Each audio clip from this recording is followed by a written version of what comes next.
Israel और Hamas के बीच युद्ध जारी है। जब से ये युद्ध शुरू हुआ है तब से हिजबुल्लाह हमास के समर्थन में है। इस बीच हिजबुल्लाह के नेता हसन नसरुल्लाह ने इजरायल को बड़ी धमकी दी है। बुधवार को उसने कहा कि अगर इजरायल लेबनान में नागरिकों की हत्या करता है तो वो नए इजरायली ठिकानों पर हमला करेगा। नसरुल्लाह ने हाल के दिनों में लेबनान में मारे गए गैर लड़ाके की बढ़ती संख्या की ओर रेखांकित किया है। सरकारी मीडिया और सुरक्षा सूत्रों के मुताबिक मंगलवार को लेबनान में इजरायली हमले में 5 नागरिक मारे गए, जिसमें सभी सीरियाई थे और 3 बच्चे शामिल थे।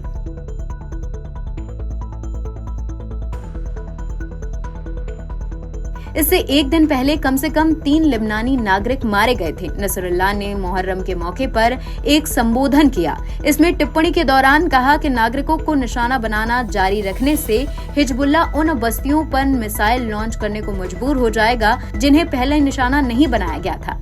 ईरान के समर्थन वाले संगठन हिजबुल्लाह इजरायली आबादी वाले इलाके को बस्ती के रूप में संदर्भित करता है, जबकि वो इजरायल को कोई मान्यता नहीं देता है और हमेशा बस्ती के रूप में संबोधित करता है।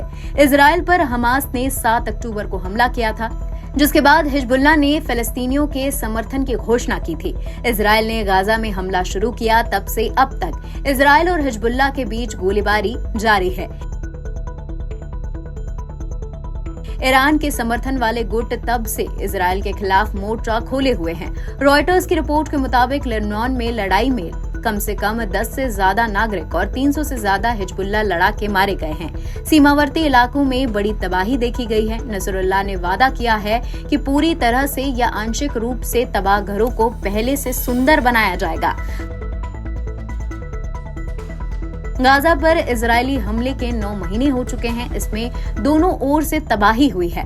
हाल के हमलों में गाजा में बड़ी संख्या में चिकित्सा भी मारे गए हैं, जो पहले सवाल पैदा हो रहा था कि क्षेत्र के लोगों का अब इलाज कैसे होगा।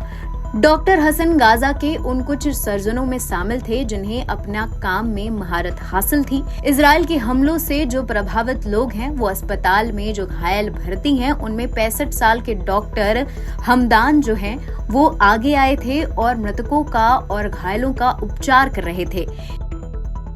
इस महीने की शुरुआत में इजरायल के हवाई हमले में डॉक्टर, उनकी पत्नी, बेटे समेत सभी लोग मारे गए हैं। ये उस जगह पर शरण लिए हुए थे जिसे इजरायल ने सुरक्षित क्षेत्र घोषित किया था। बावजूद उसके इजरायल ने उन्हें निशाना बनाया। अब सवाल ये है कि गाजा में जो लोग घायल हो रहे हैं उनका इलाज या उनका उपचार कैसे किया जाएगा।